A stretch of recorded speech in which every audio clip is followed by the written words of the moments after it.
श्री शिवाय नमस्तुभ्यम। दोस्तों, आप सभी लोग जानते हैं कि सावन का महीना वापस से शुरू हो गया है और इस सावन के महीने में सबसे पहला और विशेष दिन जो आ चुका है वो आ चुका है दोस्तों सावन की सिंधारा दूज का। दोस्तों 18 अगस्त 2023 को है सिंधारा दूज, वो भी सावन के महीने की। बहुत ही ज़्यादा विशेष और बड़ा महासंयोग वाला ये दिन है। ये दिन भगवान शिव और माता पार्वती जी से विशेष रूप से जुड़ा हुआ है और ये दिन सुहागन महिलाओं के लिए, माताओं बहनों के लिए बहुत ही ज़्यादा विशेष होता है, क्योंकि इस दिन सुहागन महिलाओं के मायके से या ससुराल से जो है सुहागन की सामग्री आती है ना। तो दोस्तों आज की इस वीडियो में हम आपको इस दिन किए जाने वाले वो विशेष उपाय बताएंगे जो कि अगर आप लोग इस सावन की सिंधारा दूज 18 अगस्त 2023 के दिन कर लेते हैं तो आपके जीवन में वो सब आपको मिलेगा जिसकी आपने कभी कल्पना भी नहीं करी हुई होगी।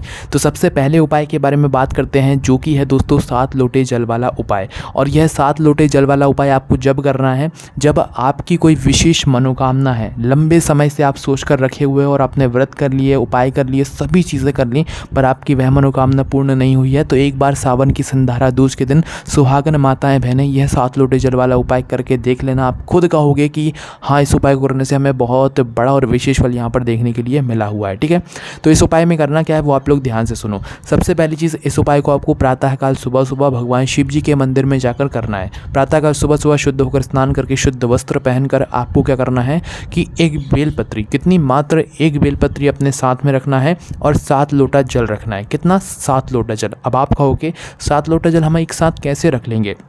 तो दोस्तों उसके लिए आपको करना ये होगा कि एक बाल्टी लेना है जिसको आप शुद्ध कामों में उपयोग करते हो, या कोई ऐसा पात्र लेना है जिसमें 7 लोटा जल बन जाए। तो उस पात्र में या उस बाल्टी में आपको एक साथ जल भरना है और अपने साथ में एक लोटा रखकर भगवान शिव जी के मंदिर पहुंच जाना है। ठीक है, मंदिर में पहुंचकर आपको सबसे पहले भगवान शिव जी के पास में बैठना है। बैठने के बाद आपको क्या करना है कि आप खड़े होकर भी इस उपाय को कर सकते हैं। तो आपको क्या करना है, खड़े होकर ही सबसे पहले भगवान शिव जी की ऊपर आपको एकदम से कुछ नहीं करना है। आपको सबसे पहले जो अपनी एक बेलपत्र है ना, उस बेलपत्र को निकालना है और इस बेलपत्र को सबसे पहले आपको माता अशोक सुंदरी जी वाले स्थान पर समर्पित करना है, जो कि जलाधारी के बिल्कुल बीचों बीच का जो स्थान होता है।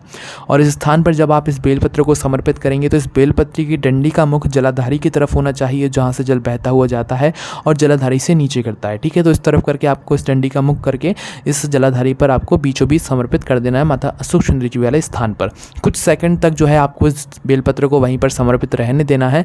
उसके बाद में कुछ सेकंड्स बाद आपको इस बेलपत्र को उठाना है। फिर इस बेलपत्र को आपको एक ही बेलपत्र को आपको यही वाली बेलपत्र को भगवान शिव जी पर चढ़ा देना है। जब आप भगवान शिव जी पर यह बेलपत्र को चढ़ाएंगे तो इसकी बीच वाली बड़ी पत्ती का मुख आपकी तरफ होना चाहिए। ठीक है, अभी जलाधारी की तरफ जब हमने समर्पित किया था तो ये जलाधारी की तरफ थी इसकी डंडी का मुख। अब जो आप शिवलिंग के ऊपर यही बेलपत्र आप समर्पित करोगे तो इसकी बीच वाली बड़ी पत्ती का मुख आपकी तरफ होना चाहिए। ठीक है, उसके बाद में दोस्तों अब आप अपनी वह बाल्टी ले आइए या वह पात्र ले आइए जिसमें आपने 7 लोटा जल भरा हुआ है या एक साथ जल भर लिया है। ठीक है, अब अपना वह एक लोटे से ही आप लोग उस बाल्टी में से भर के एक बार 7 लोटा जल आप लोग एक धारा से धीरे धीरे करके उसी बेलपत्र के ऊपर, शिवलिंग के ऊपर समर्पित कर दीजिए। कैसे करोगे? आपका जो बाल्टी में जल भरा हुआ है उसी बाल्टी में से जो है उस लोटे से जल भर के 7 बार आपको जो है 7 लोटा जल जो है एक साथ धीरे धीरे करके जो है एक धारा से समर्पित कर देना है।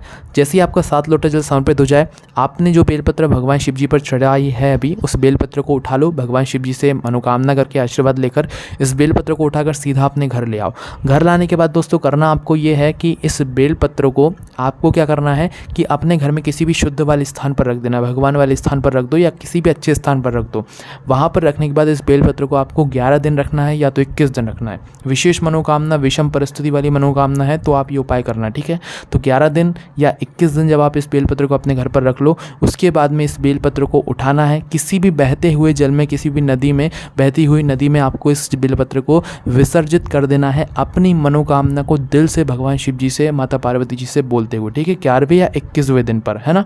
उसके बाद में दोस्तों आपने जिस मनोकामना के लिए आप ये उपाय किया होगा ना, या तो वो उपाय के बीच में ही आपको जो है आपका फल मिल जाएगा, या तो दोस्तों कुछ ही समय में आपको आपकी मनोकामना का इस उपाय करने का फल मिल जाएगा। ठीक है, करके ज़रूर देखिएगा, बहुत ही विशेष दिन पर आप ये उपाय आप करने वाले हैं। ठीक है, उसके बाद में दोस्तों बात करते हैं अगले उपाय के बारे में, जो कि पंडित जी ने सावन शुरू होने के 1-2 दिन बाद ही बता दिया था, जो कि सिर्फ इस सावन के महीने में किया जाने वाला है। और सावन का महीना वापस से शुरू हो गया है और सावन के महीने की सिंधारा दूज का दिन भी 18 अगस्त को है। तो इस दिन तो आपको ये उपाय करना ही करना है, भले आप रोज़ मत करो। तो करना क्या है, इस उपाय में आपके घर में जो गमला हो, जो आपके घर में मतलब पौधा लगा हुआ हो किसी गमले में, बस तुलसी के पौधे को छोड़ देना। उस पौधे में आप लोग ये उपाय मत करना, ठीक है। तुलसी के पौधे को छोड़कर, भले ही आपके घर में कोई गमला हो, कोई उसमें पौधा लगा हुआ हो, उस पौधे के नीचे ही, उस गमले के अंदर आपको ये वाला उपाय करना है। सबसे पहले जिस प्रातःकाल सुबह सुबह शुद्ध होकर स्नान करके इस उपाय को करना है, उसी गमले की मिट्टी में आपको एक छोटा सा पार्थिव शिवलिंग का निर्माण करना है। या तो उस गमले में से थोड़ी सी मिट्टी को निकाल कर एक लिंग का आकार दे दो, एक शिवलिंग बना लो, या तो वहीं के वहीं जो है थोड़ी सी मिट्टी को उठाकर शिवलिंग बना लो। इस शिवलिंग में आपको जलधारी बनाने की ज़रूरत नहीं है, ठीक है। तो करना क्या है, आपने गमले के अंदर मिट्टी का शिवलिंग बना लिया, वहीं के वहीं शिवलिंग का आकार देने के बाद आपको करना क्या है कि जैसे आप भगवान शिव जी के मंदिर जाते हो, भगवान शिव जी पर जल चढ़ाते हो, बेलपत्र, फूल, अबीर, गुलाल सब कुछ चढ़ाते हो और भगवान शिव जी की पूजन अर्चना करके उनसे अपनी मनोकामना, अपनी प्रार्थना करते हो, तो उसी प्रकार से आपको इस पार्थिव शिवलिंग का, जो आपने शिवलिंग बनाया है अभी अपने गमले के अंदर, इसका भी आपको मतलब पहले जल से जो है आपको अभिषेक करना है, ठीक है। उसके बाद में आप फूल, बेलपत्र, अबीर, गुलाल जो चढ़ाना चाहें वो चढ़ा दें। चढ़ाने के बाद आप लोग भगवान से प्रार्थना कर लें। प्रार्थना करने के बाद 15 से 20 मिनट आप रुकें। 15 से 20 मिनट बाद आप इस शिवलिंग का विसर्जन करें, ठीक है। विसर्जन करने के लिए थोड़ा सा शुद्ध जल आप अपने साथ में लाइएगा और इस शिवलिंग के ऊपर समर्पित कर दीजिएगा। आपके गमले में ही वह शिवलिंग होगा, तो वहीं के वहीं वह जो है समा जाएगा, उसमें कोई दिक्कत नहीं। आपको अपने हाथ से अलग से कुछ करने की ज़रूरत नहीं है, ठीक है। तो उसके बाद में जब आप यह इसका विसर्जन कर रहे हो, तो एक बार और भगवान से अपनी मनोकामना दिल से बोल दीजिएगा, आपकी वह मनोकामना बहुत जल्द पूर्ण होगी। बस करना इस उपाय को जब बहुत ही विषम परिस्थिति हो, आपने किसी उपाय के लिए या किसी काम को करने के लिए सब कुछ करके देख लिया, जब भी आपका वह काम नहीं हो रहा है, तो ये वाला उपाय आपको बहुत ज़्यादा काम आएगा, ठीक है। उसके बाद में दोस्तों बात करते हैं अगले उपाय के बारे में, जो कि आपको इस सावन की सिंधारा दूज के दिन करना है। और इस उपाय को करने से ना आपकी किसी भी प्रकार की मनोकामना होगी तो वह पूर्ण हो जाएगी। यह उपाय मात्र एक बेलपत्र और बिंदियों वाला उपाय है, ठीक है। इस उपाय को भी आपको प्रातःकाल सुबह सुबह करना है, पर अगर चाहो तो शाम के समय प्रदोष काल में भी इस उपाय को कर सकते हो, कोई दिक्कत नहीं है, ठीक है। तो करना क्या है, सबसे पहली चीज़, इस उपाय में आपको एक बेलपत्री की आवश्यकता होगी। कितनी? एक बेलपत्री की। उसके बाद में दोस्तों आपको ज़रूरत होगी पीले चंदन की। तो एक बेलपत्री और पीला चंदन लेकर आप पहुँच जाओ भगवान शिव जी के मंदिर में प्रातःकाल सुबह सुबह या शाम के समय प्रदोष काल में, ठीक है। पहुँचने के बाद आपको करना क्या है, सबसे पहली आप भगवान शिव जी की जो भी पूजन अर्चना या प्रार्थना करना चाहते हो, आशीर्वाद लेना चाहते हो, वो कर लो, पूजन अर्चना कर लो। उसके बाद में फिर आप ये उपाय करना, ठीक है। आप भगवान शिव जी के पास में जाओ, वहाँ पर जाकर क्या करना है, सबसे बैठ जाओ आप लोग आराम से, और वहीं पर बैठकर आपको अपनी वह बेलपत्र निकालना है। उस बेलपत्री की डंडी होगी पीछे साइड, है ना, आपने देखा होगा। तो उस जो बेलपत्र आप अपने साथ लेकर आए, उस बेलपत्री की पीछे डंडी होगी, एक मोटा सा जो है डूंट होगा, है ना। उस बेलपत्री की डंडी का आखिरी का जो भाग होगा उसमें डूंट होगा। तो उस डूंट को, हल्का सा जो डूंट होता है, मोटा सा भाग, बस उसको तोड़ लेना है। तोड़ने के बाद इस डूंट को आपको अपने लाए हुए पीले चंदन के अंदर डुबोना है, ठीक है। वह जो पीला चंदन आप लोग लेकर आए हो, उसको जो है उसमें थोड़ा सा पानी या जल मिला लेना, जिससे कि वो गीला हो जाए। फिर उसके बाद अपना ये डूंट उस चंदन के अंदर पूरे में भिगो लेना। भिगोने के बाद फिर क्या करना है, इसी डूंट से आपको इस बेलपत्र के ऊपर बिंदियाँ लगानी है। कितनी बिंदियाँ लगानी है? पूरी 108 बिंदियाँ लगानी है, वो भी श्री शिवाय नमस्तुभ्यम बोलकर। हर बिंदी पर श्री शिवाय नमस्तुभ्यम आपको बोलना है, वहीं पर भगवान शिव जी के मंदिर में बैठकर भगवान शिव जी की शिवलिंग के सामने ही, ठीक है। तो वह आपकी डूंट रहेगी, और उसी डूंट से आपको जो है इस बेलपत्री की एक पत्ती पर 108 बिंदियाँ नहीं लगानी, एक बेलपत्री में 3 पत्तियाँ होंगी, तो तीनों पत्तियों को मिलाकर ही आपको 108 बिंदियाँ लगानी है इसी डूंट से, ठीक है। तो गिनकर बढ़िया, एक के ऊपर एक भी लग जाए तो कोई दिक्कत नहीं है, क्योंकि जगह की वहाँ पर आपको शायद हो सकता है कमी पड़ जाए, तो एक के ऊपर एक भी लगेगी तो कोई दिक्कत नहीं है। बस आपका जो टच है उस डूंट का, वो टच होना चाहिए, ठीक है। तो 108 बिंदियाँ आपको इन तीनों ही पत्तियों पर जो है आपको, मतलब बेलपत्री के ऊपर जो है 108 बिंदियाँ श्री शिवाय नमस्तुभ्यम बोलकर लगा देनी है। लगाने के बाद फिर आपको यह बेलपत्र को भगवान शिव जी की शिवलिंग के ऊपर समर्पित कर देना है। जैसे समर्पित करते हो चिकना भाग शिवलिंग की तरफ होता है, वैसे ही समर्पित करना है। समर्पित करने के बाद हाथ जोड़कर आंखें बंद करके भगवान शिव जी से आपकी मनोकामना आप बोल देना, ठीक है। यह वो उपाय है जिस उपाय को करने से ना आपकी जो भी मतलब ऐसी मनोकामना हो जिसके लिए आप भगवान शिव जी से दिल से चाहते हैं कि वो बात आपकी भगवान शिव जी तक पहुंच जाए, तो वह आपकी बात ज़रूर भगवान शिव जी तक पहुंच जाती है, ठीक है। तो इस उपाय को आप ज़रूर करके देखना, यह उपाय आपको बहुत ज़्यादा काम आने वाला है ना। उसके बाद में दोस्तों बात करते हैं अगले उपाय के बारे में।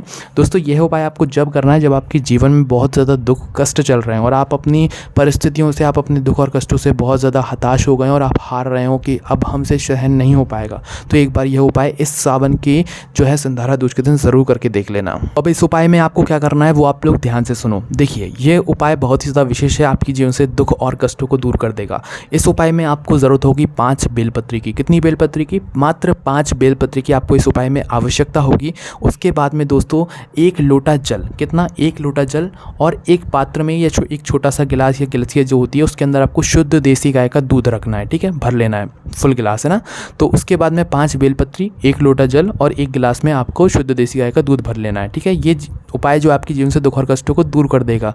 तो प्रातःकाल सुबह सुबह ये चीज़ें आपको तैयार करके, शुद्ध होकर, स्नान करके, शुद्ध वस्त्र पहनकर आपको भगवान शिव जी के मंदिर पहुंचना है।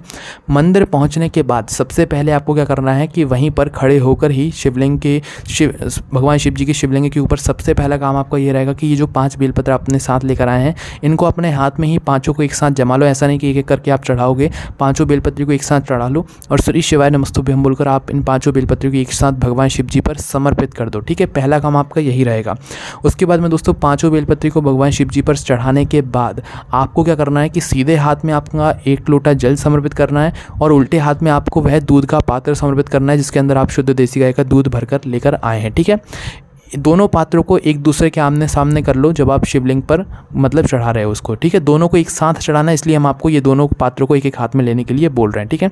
तो शिवलिंग के ऊपर दोनों पात्रों को एक दूसरे के आमने सामने कर लो, एक जल का रहेगा और एक दूध का रहेगा। तो अब दोस्तों आपको करना क्या है कि यह जो जल और दूध का पात्र आपने एक एक हाथ में पकड़ा हुआ है, इन दोनों से एक धारा से जो है एक साथ आपको जल और दूध एक साथ चढ़ाना है, ठीक है। एक साथ ही खत्म होना चाहिए, एक साथ ही आपको शुरू करना है और एक साथ ही खत्म आपको करना है वहाँ पर, है ना। तो दूध थोड़ा कम कम चढ़ाना क्योंकि दूध आपके पास शायद कम होगा, या अगर आप लोग दूध भी उसी मात्रा में लेकर जा सकते हैं तो और अच्छी बात है, वरना कम भी ले जाएंगे तो उस हिसाब से आप लोग बराबर मात्रा में जो है चढ़ाते जाना। एक साथ वो दूध और जल जो है खत्म होना चाहिए, ठीक है। मतलब शिवलिंग के ऊपर जब आप लोग चढ़ा रहे हो, जैसे ही आप लोगों का ये दूध और जल का मतलब जो भाग है ये भगवान शिव जी पर चढ़ जाए तो उसके बाद आप लोग जो है भगवान से प्रार्थना करना आपकी जीवन के दुख और कष्टों के लिए, अपने घर परिवार के दुख और कष्टों के लिए, ठीक है। आप भगवान शिव आपकी ज़रूर सुनेंगे, माता पार्वती जी आपकी ज़रूर सुनेंगी। दोस्तों ये दिन बहुत ही ज़्यादा विशेष है। अगर आप इस दिन भी भगवान शिव और माता पार्वती जी के लिए एक कनेर का पुष्प भगवान शिव जी पर चढ़ाते हैं तो भगवान शिव जी आपसे इस दिन भी बहुत ज़्यादा प्रसन्न होंगे। 18 अगस्त का वो दिन है, सावन की सिंधारा दूज है, करके ज़रूर देखिएगा। कोई भी समस्या आती है आप हमसे कमेंट करके पूछ सकते हैं। ओम नमः शिवाय, जय भोले बाबा, श्री शिवाय नमस्तुभ्यम।